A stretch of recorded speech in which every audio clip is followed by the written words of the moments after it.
My name's Laura McHarrie at The Hidden Edge with another tea break tip on how to use business models and tools to help you manage your growing business. Today, we're looking at benchmarking. It's really useful for looking at internal and external best practices for business comparisons.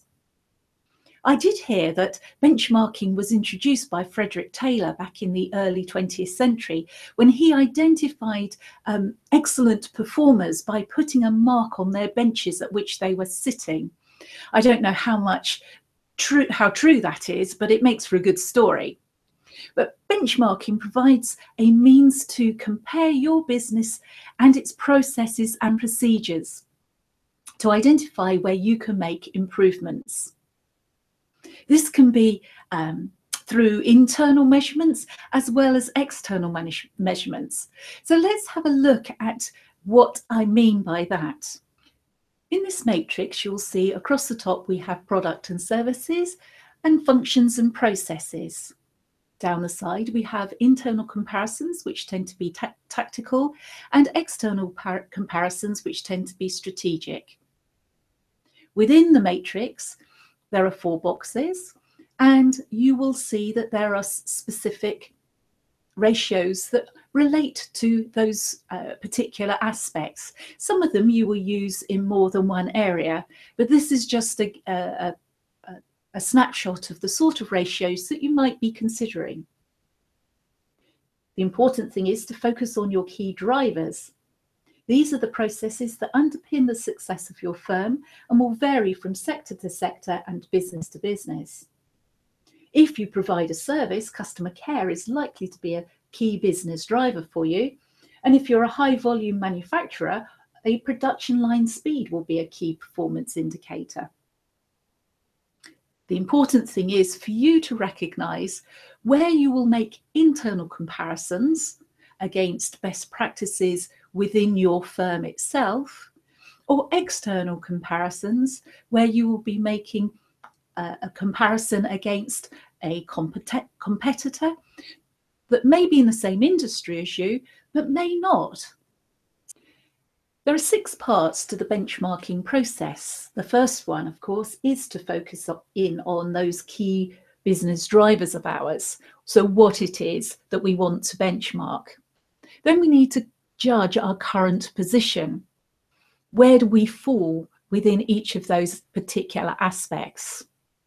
Then we need to make some plans. We need to decide on who we want to benchmark against. We may need to consider talking to our trade association or our business support agencies, who they might suggest have good practice and would make a really good benchmarking partner. Pick firms of a similar size with similar objectives to help work out industry yardsticks, but also compare firms outside of your sector who excel in the areas that you want to measure up against.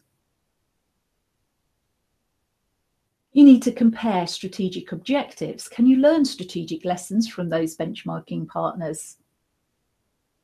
You need to assess the efficiency of your processes themselves. Look at the mechanics of your business, the production techniques, the quality control, stock management, and so on. Analyze the allocation of resources. Are you putting resources into the same areas as your benchmarking partners? Do they have more employees or fewer? In which part of the businesses, if so? And have they invested more in IT and other equipment?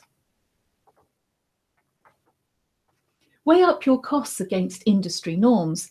These might include utility bills, wages, research and development costs. If you can highlight areas where your costs are higher than the average, then you may well be able to make some savings. Calculate sales per employee. This will provide a straightforward measure of productivity and efficiency. If your sales are lower, investigate the reasons. If they're higher, investigate those reasons too. Work out what your profit margin is. Your profit margin is the direct profit on the costs of goods and services sold, and will often tell you how efficient your productivity and your processes are. Compare this with net profit margin and Make sure that you're looking at including marketing and administration costs within that too, because that will tell you how effectively you earn profit from your sales. How do you compare with the other businesses? Do you need to streamline your operation? All of that learning from the data and the data is really the key aspect of doing the benchmarking process. We need to use the findings to improve. So, having obtained the benchmark information, what are you then going to do with it? What are your tactical observations, and how are you going to put improvements into place?